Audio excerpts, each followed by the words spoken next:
بسم اللہ الرحمن الرحیم۔ السلام علیکم ورحمۃ اللہ وبرکاتہ۔ معزز سامعین کرام، اسعدی چینل میں آپ کا استقبال ہے۔ اسعدکم اللہ فی الدنیا والآخرہ۔ رشک کرتا ہے فلک ایسی زمین پر اسعد، جس پہ دو چار گھڑی ذکر خدا ہوتا ہے۔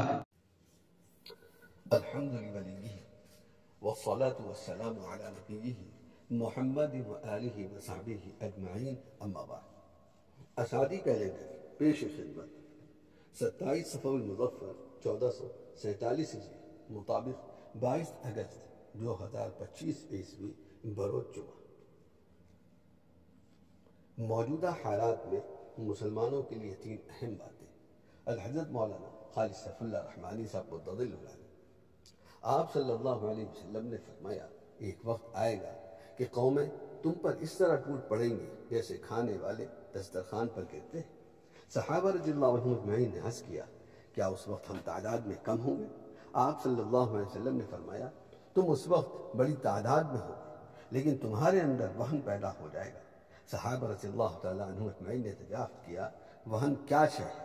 آپ صلی اللہ علیہ وسلم نے فرمایا، یہ کہ لوگ تم پر جری ہو جائیں گے۔ پھر آپ صلی اللہ علیہ وسلم نے فرمایا، اس کی وجہ 2 باتیں ہوں گی، حب الدنیا و کراہیت الموت، زندگی کی محبت اور موت کا خوف۔ اس وقت واقعہ یہ ہے کہ یہودی، عیسائی اور زعفرانی طاقتیں اسلام کے خلاف متحد ہو کر کھڑی ہو گئی ہیں۔ ان حالات میں مسلمانوں کے لیے 3 باتیں نہایت اہم ہیں۔ ایک، اللہ تعالیٰ کی طرف رجوع اور اللہ سے اعداء دین اور معاندین اسلام کے مقابلے کے لیے نصرت غیبی کی طلب، اس لیے کہ اللہ تعالیٰ کا ارشاد ہے کہ صلاۃ اور صبر کے ذریعے اللہ کی مدد کے طلبگار ہو۔ استعینوا بالصبر والصلاۃ۔ صلاۃ کا ترجمہ گو نماز سے کیا جاتا ہے، لیکن صلاۃ دراصل رجوع الی اللہ کا عنوان ہے، کیونکہ نماز کی کیفیت ایسی کیفیت ہے جس میں انسان اپنا سر خدا کے حضور بچھا دیتا ہے، اور یہ خدا کی طرف رجوع کرنے کی کامل ترین صورت ہے۔ چنانچہ اس وقت مسجدوں میں دعاؤں کا اہتمام ہونا چاہیے۔ دوسرے، حکمت و تدبیر ہے۔ تدبیر کیا ہے؟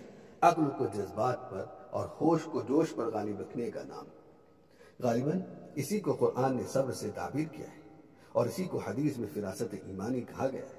بعض اوقات حکیمانہ فیصلے کے لیے اپنے جذبات کا آپ خون کرنا پڑتا ہے، لیکن اسی میں وسیع تر مستقبل کی بھلائی اور فلاح مضمر ہوتی ہے۔ تیسرے، امت کی وحدت اور اس کی شیرانہ بندی۔ اس وقت مسلمانوں کا باہمی اختلاف و انتشار ضرب المثل بن چکا ہے، اور محلے کی سطح سے لے کر عالمی سطح تک یہ بکھراؤ موجود ہے۔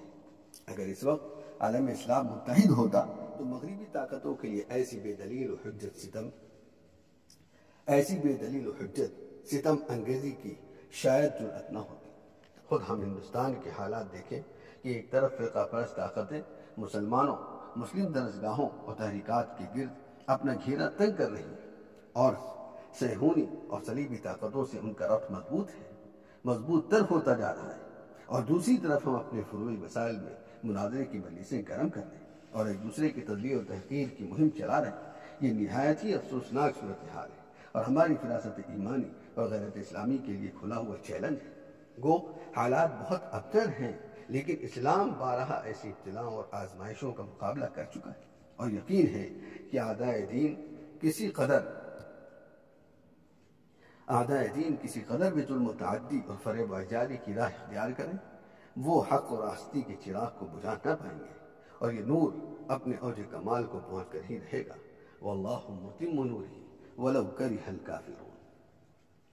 والسلام علیکم ورحمۃ اللہ وبرکاتہ۔